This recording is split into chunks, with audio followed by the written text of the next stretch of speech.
Welcome to the Cosmos in You podcast, where we interview scientists, philosophers, and leading thinkers to discuss the nature of our reality and the impact it has on our daily lives. Hello and welcome to the Cosmos in You podcast. This is your host, Susanna Scully. Thank you so much for tuning in. This is a podcast where we explore the nature of our reality and how it applies to our daily lives. So if you are tuning in for the first time, welcome. Excited to have you here. And if you are returning, welcome back. Always great to have you. And a few quick housekeeping items. As always, thank you all for your great reviews on iTunes and subscribing to the podcast. It really does make a big difference in spreading the word. So I appreciate it and keep it up. And if there are friends you think who would enjoy the podcast, please feel free to share with them as well. All right, on to today's episode. Oh, this is a goodie. You guys are going to love this one. So today we have Jamie Wheal, Executive Director of Flow Genome Project and a leading expert on the neurophysiology of human performance. He is also the author of a new book called Stealing Fire: How Silicon Valley, the Navy SEALs, and Maverick scientists are revolutionizing the way we live and work. I have not been able to put this book down. I would just say quickly, it is incredible. It's so good. So his work ranges from Fortune 500 companies like Cisco, Google, and Nike to the U.S. Naval War College and Red Bull. He combines his background in leadership, wilderness medicine, and surf rescue with over a decade of advising high-growth companies on strategy, execution, and leadership. And at the Flow Genome Project, he leads a team of the world's top scientists, athletes, and artists dedicated to mapping the genome of the peak performance state known as flow. And if you don't know what flow is, don't worry, we get into it in this episode. So also in this episode, we discuss the surprising shortcut that Navy SEALs, star athletes, and Silicon Valley executives are using to solve critical challenges and outperform the competition. We talk about the fascinating history behind mankind's quest for a state of flow in their lives and how that still continues today.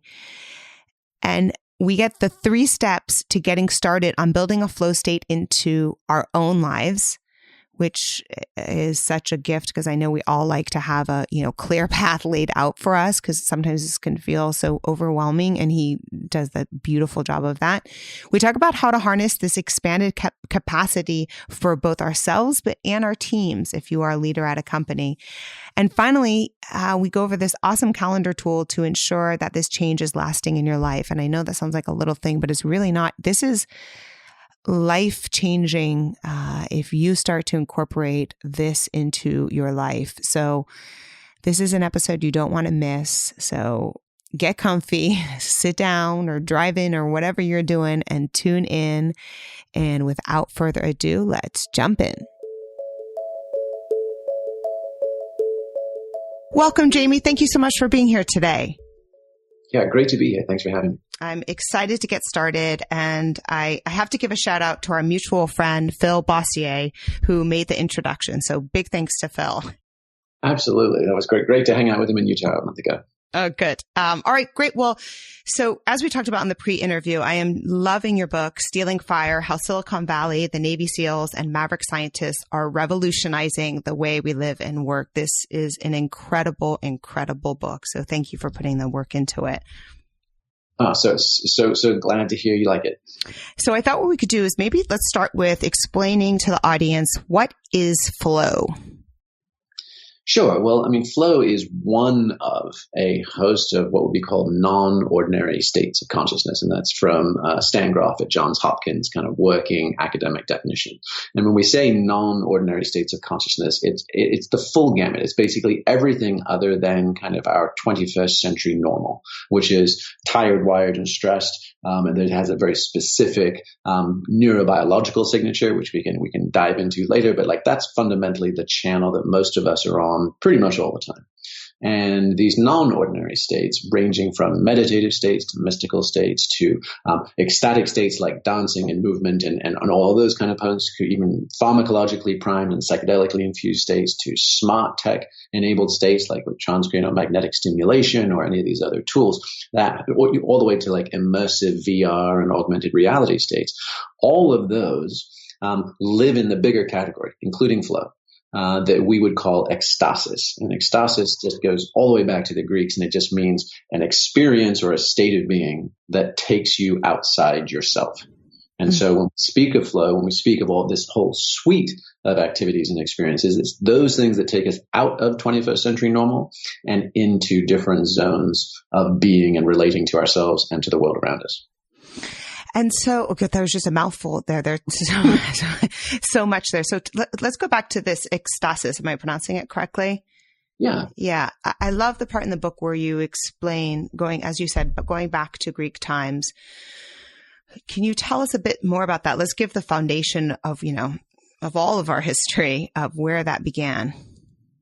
Sure. Well, I mean, Ron Siegel, who is a professor at UCLA, has talked about our desire to get out of our heads, right? Not only goes back into the mists of prehistory, and literally there's Neolithic cave sites throughout Western Europe where they have found all sorts of, both, burned hemp seeds and pestles for grinding poppy seeds for opium, all the way into where they put their most sacred and expansive art. We're deep down in the caves where there was these acoustic resonances for echoes and reverberations and all these kind of things. So humans, ever since we've been humans, and even before that, have been seeking to alter their states of consciousness. And Ron Siegel at UCLA goes a step further. He says this is actually not just a human impulse. This is actually a mammalian impulse, even all the way to birds. So the idea that animals deliberately seek to alter their states of consciousness, this is no different than little kids looking to roll down hills or spin around and around while looking at the sky, or holding their breath and hyperventilating and having each other punch each other till they get knocked out. Right? I think that's a boy thing, but yeah. Might be. But the idea is what he calls it is our fourth evolutionary drive, right after food, water, and reproduction. And so the big picture is that, animals have always seek to change the channel of their awareness because it gets us out of cognitive, repetitive habits and ruts. And so now that established, right, the fourth evolutionary drive, this is intrinsic in us. This is not aberrant. It's not a deviation. It's not dereliction. It's instinctive and evolutionary throughout our chain. Then you go back to the ancient Greeks and you say, okay, this is one of the earliest but most articulated expressions of this were the Eleusinian mysteries, which were these extended 9-day initiations. It was kind of like the Elks, or the Lions or the Rotary Club of the day, but just through a wild ass party to kick it off. So it was a 9-day initiatory experience, including fasting, drumming, chanting, extreme exertion, and mask wearing, all these kind of things. They would go down into these sacred catacombs, and they would literally have a death rebirth experience. And it was accelerated and augmented by a potion called kykeon. And scholars don't know for sure what was in it, and they have they've been sort of trying to find cups and chalices from the Eleusinian mysteries that they can kind of scrape and do DNA analysis and this kind of thing. But one of the leading suspicions is that it was fermented rye grain, from growing in fields that had a very specific fungus that would grow on it called lysergic acid, and that would give, what in the Middle Ages, there were these outbreaks through history that have been recorded of St. Anthony's fire. And it would be sort of prickly limbs and a sort of altered state of consciousness. Sort of basically, it was ergot poisoning, right? But it would also produce a non-ordinary state of consciousness. And the thinking is that this Eleusinian mystery, which survived for 2,000 entire years intact, wow, different changes of control and cultures, those Eleusinian mysteries persisted. And a lot of the thinking is that kykeon, that non-ordinary state experience, was the glue and the transmission. Cicero, Plato, Pythagoras, all the kind of big wigs of Western civilization that you're going to get forced down your throat in high school and college history books, all of those guys were initiates. Many of their foundational notions, Plato's realm of ideal forms, that there's kind of this mystical, perfect existence out there, up there somewhere, and we're only ever aspiring to it on the mortal plane. Pythagoras' notion, the music of the spheres, that there's this kind of perfection in geometry and music and art. All of these ideas had their origins. in those Eleusinian mysteries. And we tell the story in the book of just this really funny instance. Actually, it's the kind of one of the bad boy trustafarians of ancient Athens who ended up learning from Socrates, even trying to seduce Socrates as his lover to get more of Socrates' super secrets. But he ended up stealing the kykeon from the Eleusinian mysteries and using it to throw this wild ass house party of his own. So the moral is that, even back in what we kind of, the togas and the scripts and the sort of, Western civ kind of day, you always had rebels and misfits looking to kind of steal fire from the gods and start some parties and bonfires of their own down on Earth. And so it's fascinating. So if I think of today, right, 2017, I want to get to the part where you talk about what that looks like today, particularly in peak performers. But before we get there, what immediately comes to mind is, I think, so many of us, as you said, are just walking around in this sort of drone state. Would you say that drugs and alcohol are sort of, I think of like cocaine or alcohol, or these are sort of the ineffective attempts to reach this in our modern society? Or what would you say about that? Yeah, I think fundamentally, just to kind of pan back, for the last 300 years since the French Enlightenment, we've really moved into what anthropologists would call a monophasic culture, meaning literally we have one channel of approved awareness. It's rational, empirical, waking state. Whatever I can see, touch, taste, feel, measure, right, is what is real. And everything else gets marginalized. So if you think back in the day, if you think of more traditional societies, indigenous societies, dreams were a legitimate information feed. If you woke up and you said, I had a dream about grandma last night, mama wouldn't just say, oh yeah, that's nice, dear, put away your backpack and get ready for the school bus. She would say, oh, what did she say? If, bet they have llamas that go into full-blown trances and bring through information that is perceived to be of otherworldly or supernatural origin. Possessions, a fascinating study about Haiti, where they have these routine, annual festivals like Mardi Gras, but far crazier, where people are allowed to be possessed, act out, do all kinds of crazy things, and there's zero consequences. Like on festival day, you get to just freak the hell out. They have far lower incidences of manic depression and bipolar and other psychiatric disorders, because it's literally as if they're getting their yayas out through an improved channel, compared to us, where you have a 6-year-old little boy who doesn't get enough recess, who can't sit still in his seat. And what do? We cram amphetamines down his throat. Yeah. For a decade with his body and brain development, and so what we're looking at is, to your point, alcohol, cocaine, heroin, the entire opioid epidemic, all of the social media, addictions and overuses. You can make a case that we are just desperately trying to change that monophasic, that single channel of consciousness, pretty much to almost any other channel we can get our hands on. Yeah. And what we would advocate for, and by the way, when we looked at that, we said, okay, well, how big a deal is that? How much time and money are we spending trying to change that channel? The number was utterly staggering. It was $4 trillion. Oh my God. And how did you get to that number? Yeah, several different ways, because we didn't believe it. Yeah. The first was just illicit and licit substances and pharmaceuticals, right? So that's everything from the 1 in 4 of us that are on psychiatric medications. That's everything from anti-anxiety, depression, to Ambien and sleep meds, all that kind of stuff, to all the illegal drugs that are clearly known and in far use, to also all the kind of gray market drugs, like people using Adderall as a study aid or Provigil, for performance at work, or any of these kinds of things. And so that was one category. The next category was kind of, those are chemicals that change our state to help us be happier. We also looked at online self-help, personal development, all of those kind of, the therapeutic professions, basically any good or service that said, help me get out of my own way and be a little happier. Yeah.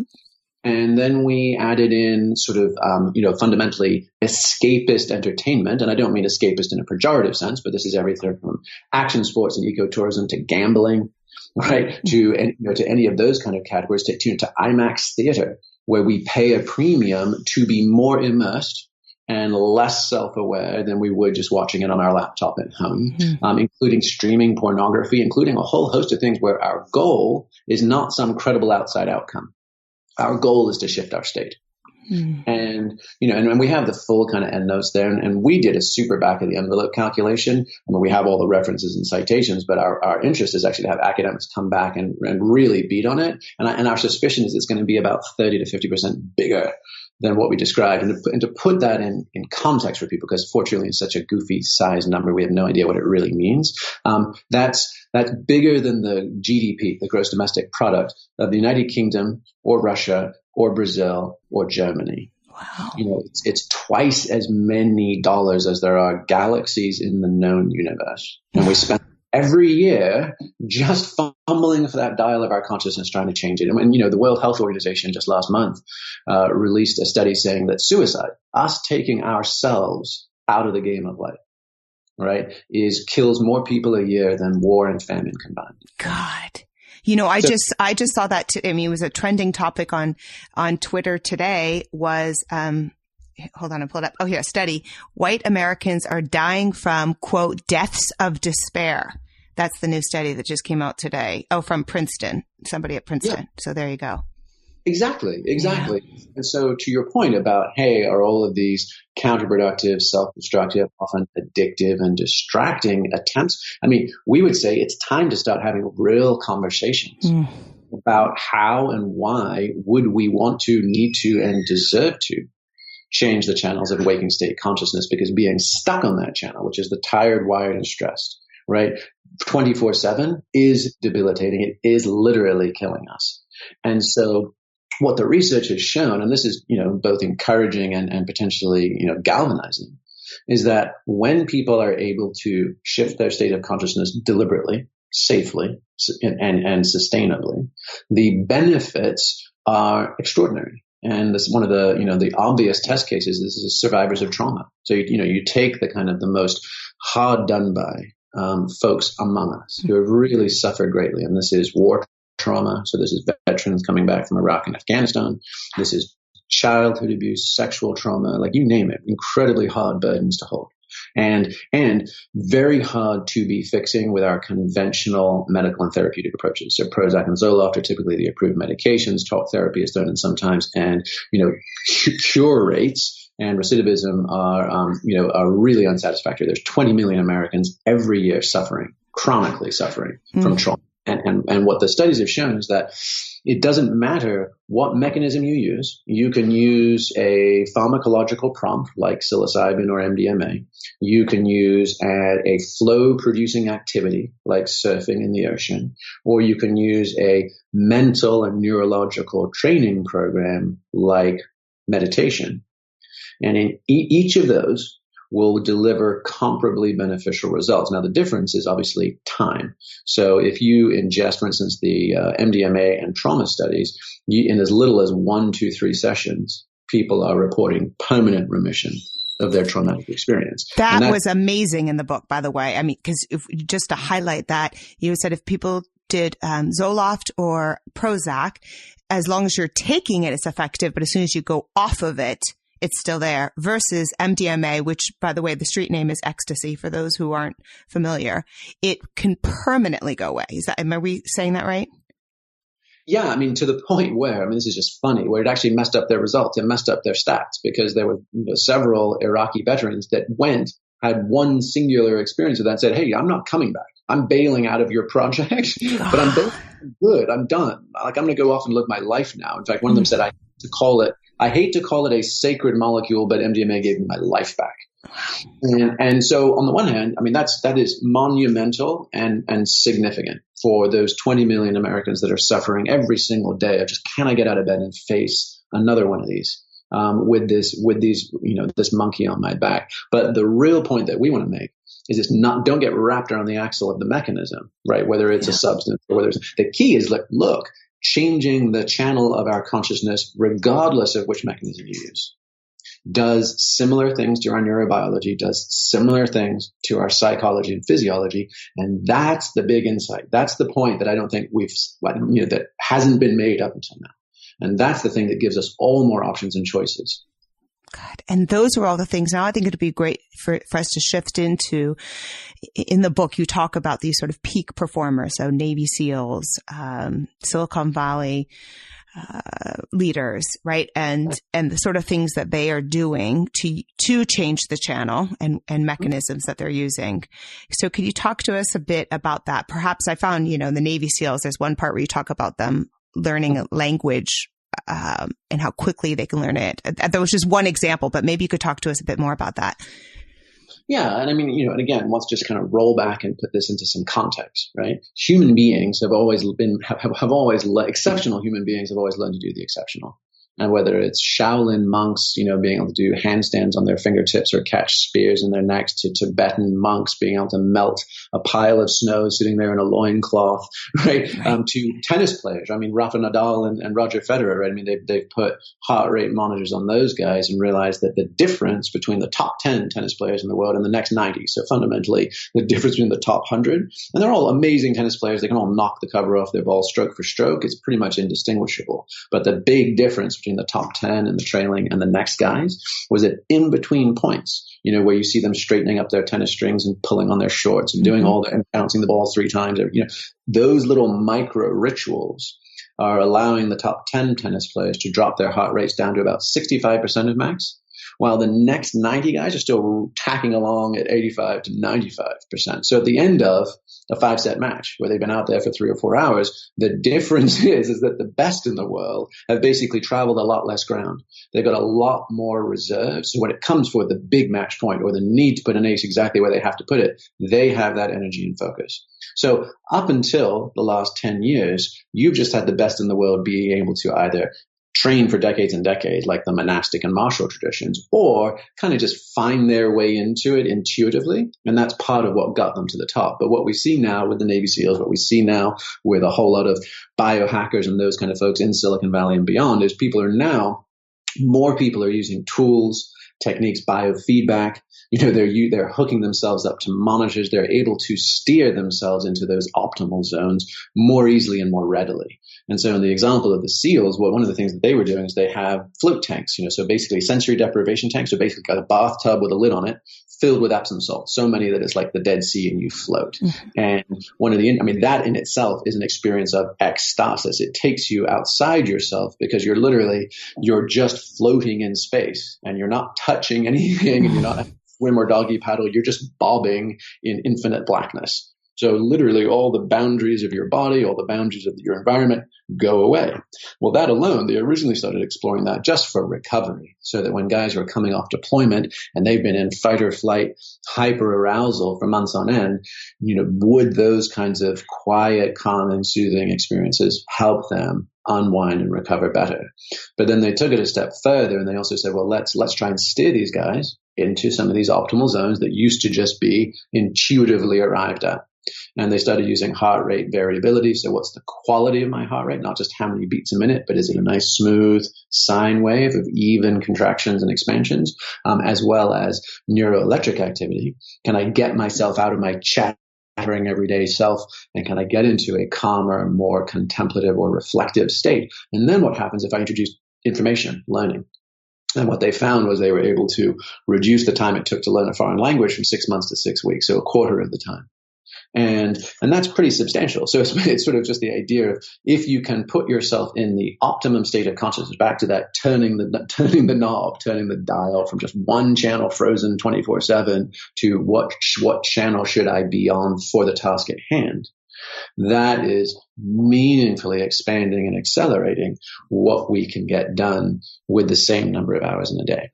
So if you take these peak performers, and let's say in a 24-hour period, or maybe it's at a week period, what percentage of time are they changing the channel? Does this mean once a week? Is this several hours per day? What are we looking at?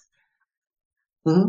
Yeah, I mean that's a great question, and the answer is it depends. Okay. I mean, obviously, for an organization that is as fiercely dedicated to world-class performance as like the SEAL teams, those guys are spending pretty much their entire time training and practicing. For Silicon Valley, for executives in high, busy corporate kind of spaces, that gets reversed. In fact, there was an interesting article in the Harvard Business Review about a decade ago called "The Corporate Athlete," and it was basically making the case that professional athletes spend 90% of their time in training and recovery, and only 10% of their time kind of on deck on the field, doing what they get paid millions to do. And corporate athletes, right, the rest of us, the working folks, do the exact opposite. We just spend 100% of our time on the job, and we never have time for recovery and practice. So right? I mean, it's crazy. It's crazy. how on earth would you perform at a world-class level if you are doing nothing but redlining your reserves? So what we would recommend is that, you create what we would call a hedonic calendar. And that's the idea of how do you tune your states on an annual basis. And that's pick your daily practices. Those are the flossing your teeth, doing your push-ups, your yoga and sun salutation, your 15 minutes of meditation. It's all the things that are fundamentally, foundationally good for you. And build them into what we would call a power hour. So no more than 60 minutes total through the day, and minute chunks of 5 to 15, so you can fit them in where they do. And dedicate to that on a daily basis. That's 1 hour out of 24. Your power hour is 4% of your life in order to create that foundation. And that's great. And that's lots of personal productivity. I mean, most people are aspiring to some version of that already. But what's hopefully interesting is then say, okay, now once a week, can you devote 3 to 4 hours to having a true peak experience, right? Something that really, really scratches that itch, really lets you set aside the loads, the concerns, the worries, the to-do lists, the problems, the conversations, lets you truly just check out of that in a productive way. And that could be a deep dive meditation. That could be a time in a float tank. That could be a romantic getaway with a partner. That could be a really long, beautiful, intense bike ride or stand-up paddle or whatever it would be, right? A whole host of ways you can program that fit your life and interests. And then once a month, it's a full day. And once a season, it's a weekend. And once a year, it's a week. And the once a year should be, the classic is it should have no greater than 50% likelihood of success. This is true bucket list kind of stuff. Go out and make sure that once a year, and particularly on the West Coast, lots of folks pack up. San Francisco is a ghost town for the last week in August because so many folks pack up and make their pilgrimage to the Nevada desert for Burning Man. Yep. And right. And for many people, that has become a de facto, that's our once a year, week-long deep dive. But for everybody else, it could be an ultra marathon. It could be eco travel. I mean, literally traveling to other countries and cultures is by definition an experience of ecstasis. You step outside your socially defined American, white middle class identity or whatever yours would be, and you engage with other people on a totally different set of parameters and ground rules. So the point here is far less which door are we going through and debating and getting wrapped around the axle of the debate as to which ones are okay or which ones are better or worse than the others. It's simply to say, step through whichever door is closest to you and most appealing to you and meets your needs. But then let's explore and really talk about what is life like. Because monophasic was the anthropologist's term for the one channel consciousness. Polyphasic is the term for having access to more than one channel. And so far in human history, polyphasic cultures have almost always just been the indigenous old school traditional ones. And they had legitimate problems. It's why we went to the age of the Enlightenment and rational empiricism. Because in the past, polyphasic cultures were filled with magical thinking, superstitions, biases, right? They didn't have civil rights and equality and gender and all these there were lots of problems with those old school indigenous societies and lots of amazing gifts too. But we are on the verge now of what does it mean to be a post-rational, thinking, discerning, 21st century, quote unquote, modern, who now goes back to reclaim that additional spectrum of consciousness and experience without succumbing to new age woo-woo magical thinking and all the other garbage that has typically accompanied non-ordinary states. So good. I love how you break this down of this hedonic calendar. It's something that's so practical, right? That you can say, okay, am I doing this? And the second part is stepping through whichever door meets your needs. I think about, it wasn't until I read your book that I sort of connected the dots that, one of the things that often surprises people is that I love and I realized from your book, it's a flow state. I love to dance in Las Vegas on top of a booth to my favorite DJ, right? And I'm a suburban mom of two. Okay. But there is something that happens and now I can put a name to it. And it's, EDM music. It's everybody in the room. It's the energy of everybody. It's moving your body. There's no drugs involved. There is something that happens. And now again, from reading it, I understand that is literally a flow state. Yeah, and the thing is that, I mean, back to 21st century normal, the tired, wired, and stressed, like we are in a state of perpetual fibrillation, right? So we're right on the, norepinephrine, which is kind of like, adrenaline, like that sort of wake up and pay attention, cortisol, which is a super stress response. Those things were designed to flood our systems in moments of crisis, fight or flight survival. Yeah. And if you watch animals, who nearly get, like the gazelles that nearly get eaten by the lion, they'll haul ass for 30 seconds flat. They get out, they either get dead and out of the game, or they're out of trouble and they go back to grazing.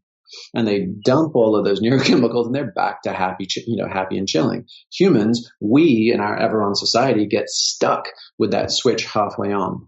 So we're stuck in rush hour, rehashing a conversation that we had with a bitchy colleague or a snarky boss. We wait, we lie awake at 3 a.m. because we had to get up to go to the bathroom and can't go back to sleep. And we end up checking our phone or replaying a conversation we were going to have with our partner, whatever, right? We don't have an off switch, and it's chaos. And so these non-ordinary states, you standing up on that table, dancing to music, feeling connected to both the music and the rhythm, as well as the people around you. I mean, there's what listening to music, and neuromusicologists have come up with some fascinating insight, which is, it basically shifts us out of 21st century normal. Our brainwaves slow down into alpha and theta from fast moving beta, which is what we're all deploying speaking right now and listening to this. Our stress chemicals get flushed away. We get more oxytocin, dopamine, et cetera, et cetera. Our mirror neurons, where we're listening to the music, we're following each other's rhythms. Those things sync up so we feel connected to each other. And we also experience some brain entrainment, especially with something pulsing and rhythmic like EDM, which actually shifts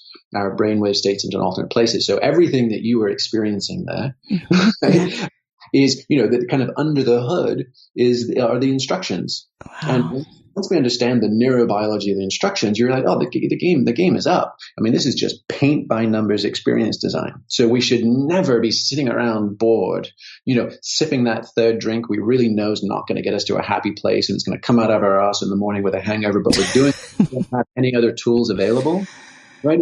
To me, that's no different than like poor little kids in the barrio of Sao Paulo or something huffing glue out of paper bags. It's like, what are you poor kids doing? Yeah. It's just because you'll do anything to get out of your reality. And, bourgeois American, worried well aren't that different. Yeah.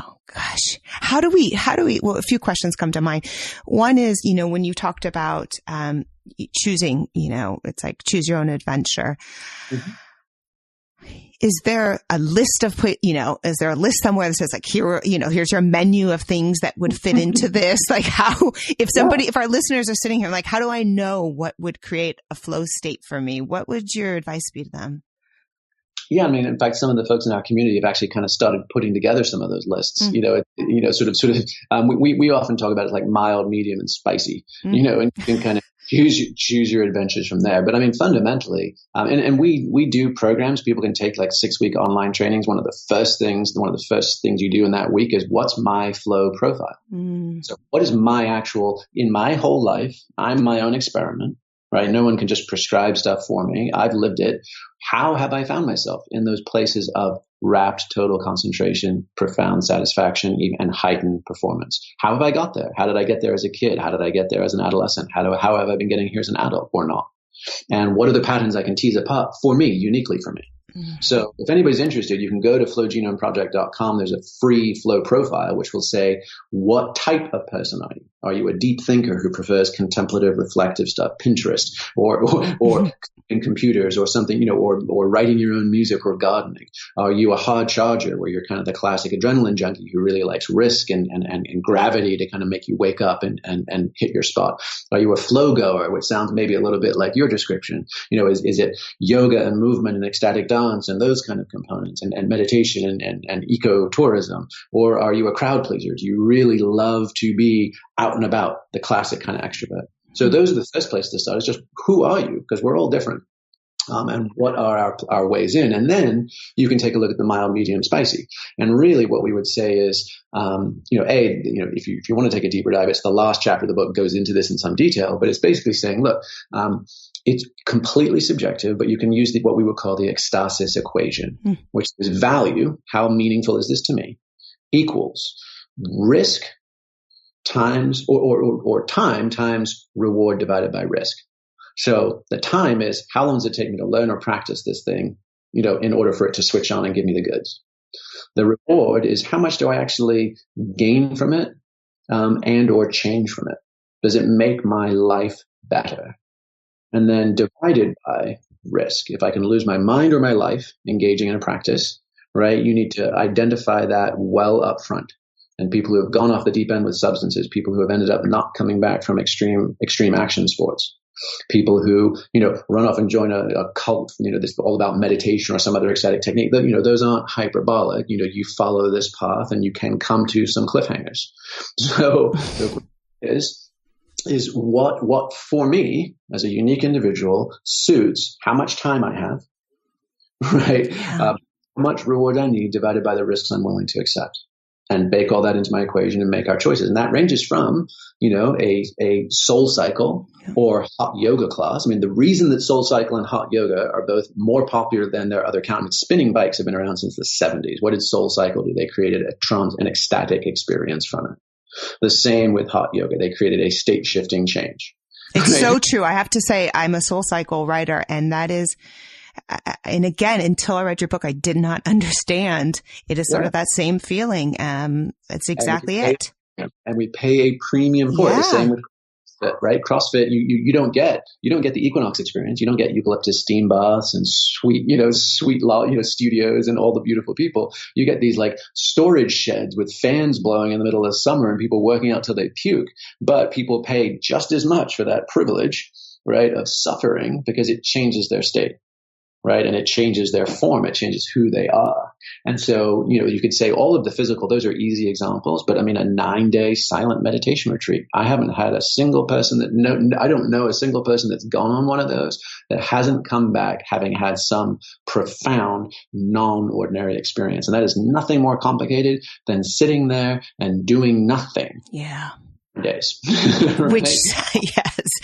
Which sounds is so funny, because I mean, it goes to show the state. Well, I shouldn't say everybody, but me, the idea of doing nothing for 9 days, it's almost like shocking, right? Like which is a sad thing to say. Yeah, exactly. And so, and then you can say, okay, so those are all kind of relatively easy and accessible versions, but kick it out to the once a year bucket list kind of stuff. Run a 100-mile ultra marathon. We used to live in the mountains of Colorado, and the Leadville 100 was this classic race. And that was, you'd see people in the middle of the night at the aid stations. They are in a semi-mystical / broke wide open / whatever the hell you want to call it, grueling, this is the essence of my humanity experience. So go do one of those, or do a sailing trip, or we said travel, or go down to Peru and visit a shaman. Do whatever you want to do. But when you sequence these, the key is we talked about just how do you put them on your calendar. But the other important thing to notice is that, we said, hey, the neurobiology is accessible these days, right? So you can basically tune these states at will. But the important caveat is that these states are very compelling. You're hacking neurochemistry that used to be incredibly rare and hard to come by. It was the occasional saint, mystic, or madman that stumbled into this stuff, and everybody else was in the dark. Right? All the muggles never got to experience this stuff. And now we can do this at the drop of a hat. You can go onto Amazon and spend 30 minutes ordering books and goods, and in, 2 days with Prime shipping, blow yourself sky high. So the question becomes, which is, how do we put in checks and balances? So that's what the hedonic calendar, one of the key parts is, you won't be able to tell. It's the frog in boiling water, but this one's like the frog in the hot tub. How do you know if you've been hanging out in the hot tub too long? Well, you don't, right? So the only way you can honestly check, once you get really good at priming all of this super compelling and arguably addictive neurochemistry, is to have seasons of cold turkey. And this is the Lent, the Yom Kippur, the Ramadans, the New Year's resolution, the back to school, change it up. Whatever you want to do, have 30 days minimum where you go cold turkey on everything. Your morning coffee, your little square of chocolate after dinner, which is one of my great vices, right? Whatever your intoxicants or inebriants are, right? Whatever your sexual patterns are, whatever your compulsive workout pattern, just go cold turkey for 30 days and watch. And just notice how grabby, how sticky are any of those things. And then you don't have to get pulled back into moralistic, I shouldn't have been doing that stuff all along. I'm just going to quit and then never talk to it again, because that just tends not to work. And they were serving some role in our life. They were disclosing useful information. The question is not should I or shouldn't I, it's just more often or less often. And so you just, whenever you come across a problematic activity, meaning I think I like this a little bit more than it's liking me, then just move it to the right. If daily was too much and distracting, if you found yourself hooked on it a bit, then make it weekly. If weekly was too often, make it monthly. And if you're doing something once a quarter, once a season, and yet you weren't still fully integrated by the time you came around to the next one, make it once a year. And that gives us a way to steer this without kidding ourselves. That is good. I mean, you see this so often as you say, it's like, no sugar for 3 days or no coffee or whatever it is. It's a way for us even to have more self-awareness of doing things unconsciously. Yeah. And a point that we like to make is that the understanding how to tune our states of consciousness is fundamentally an information technology, right? We are literally it's just literally back to that notion of the dial. We are just learning to pick up additional stations. And are there only 2 stations, right? You talk about the, what do you call it? Tired, wired, and stressed. And then you talk about this ecstasis state. Are those the 2 channels? Are there in-betweens? Are there even more? Yeah, no, I mean, I think the simple answer is it's a massive spectrum with infinite gradations. Yeah. And what we call, ecstasis is a mighty big tent. So that's meditation and mystical states, that's flow states, that's psychedelically enabled states. That's a whole gamut of a wide range of experiences. And all we're doing in writing this book and making this case is just that access to that entire category is easier, more scalable, and more predictable than it's ever been before in human history. Now, once we've laid that claim out, I fully anticipate and welcome a ton of researchers coming in and saying, oh, that's a gross generalization, right? There's all these subsegments, there's all these total variations and nuances within, and yes to that too. But I would say that 21st century tired, wired, and stressed, that one is pretty consistent for most of us. And it actually tends, just because we're jumping through the same hoops and running on the same hamster wheels, that experience is fairly consistent. What role does spirituality play in this for you personally and or in your studies? Meaning, I think spiritual traditions would say that we're getting in touch with our soul, or we're getting closer to, the source of the universe or God or whatever it may be. What is your take or the study's take on that? Yeah, so that's a wonderful question. I mean, that's really pretty close to the heart of what we talk about, because one of the things is that we are just storytelling monkeys. And so in the past, people would have an ecstatic experience. They were rare, hard to reproduce, generally one-offs, whether it was Moses or Joseph Smith founding Mormonism or whatever it would be, right? One person would light up, they'd come down the hill like a Roman candle and say, guys, you'll never believe what I just saw. Follow me. Mm-hmm. And everybody else just had to take their word for it. That was kind of it. And what we're seeing these days is more and more people are spinning the tumblers to the combination lock, right, and popping this open for themselves. What we're really seeing is pretty interesting, which is that the singular demagogue, the hair on fire zealot, right, the guy with the sandwich boards, ringing the bell down the street, right, those guys are just getting trolled at this point. It's like, seriously, dude, come on, take a number. Yeah. Right? We're all having these experiences. And so what we're seeing is the emergence of what we would call sort of an agnostic Gnosticism. And Gnosticism is just the direct experience of the suchness of things, right? The sort of direct experience of the divine or the nature of reality or whatever you'd want to call it in your, worldview. But the agnostic part is, and who am I to say? And so, there's this beautiful balance. In fact, I'll be talking with Sam Harris, I think, next month. That's the conversation I really want to have with him, because he's so adamantly atheist and deconstructing traditional religion. You're like, okay, dude, that's totally get your point. Traditional old religion is pretty creaky. Yep. But is there something that both maintains our rational skepticism and acknowledges the ineffable and acknowledges some variant of the mystery? Yeah. And for me, that's super important. So what we would propose is to try and keep things content neutral, meaning go conduct these experiments. See for yourself what you see or don't. Any leading of the witness, as it were, right? Anybody else's story that you're trying to live into or go chase for yourself, or any false certainty that yours is the one and only true, is probably fatally flawed. So where we try to come in is to say, hey, here's the mechanisms. Take responsibility for your own experience and actions, and go conduct your own experiment. What we all each see when we have these experiences appears to, and this is again minus the content, tends to increase clarity, tends to heal and mend and integrate trauma, tends to heighten innovation and problem solving, and tends to promote connection and collaboration among people, including feelings of empathy, compassion, concern. And so to me, that's more than enough. Yeah. For a sort of rational mysticism where we know how to do it. We don't overblow a lot of the superstitious elements. We go and conduct these experiments. We receive information that that typically leads to inspiration.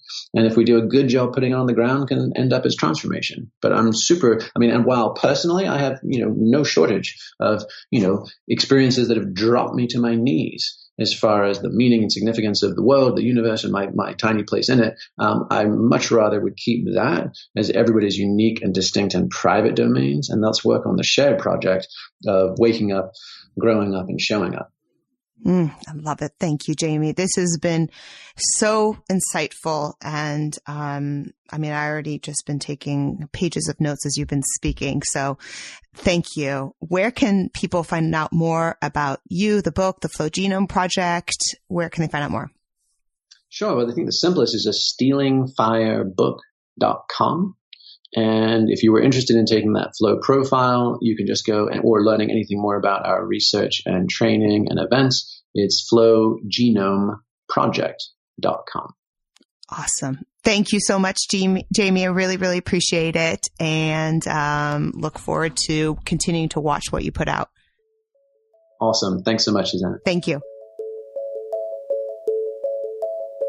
I hope you all enjoyed that episode as much as I did and would love to continue the conversation. So please feel free to reach out on our Facebook page, which is Susanna Scully, SuZannahScully. You can find us at the same Twitter handle, Susanna Scully, and also over at Instagram. And our website is SusannaScully.com. So keep it pretty simple there. Thank you all for listening in, and look forward to chatting with you next time.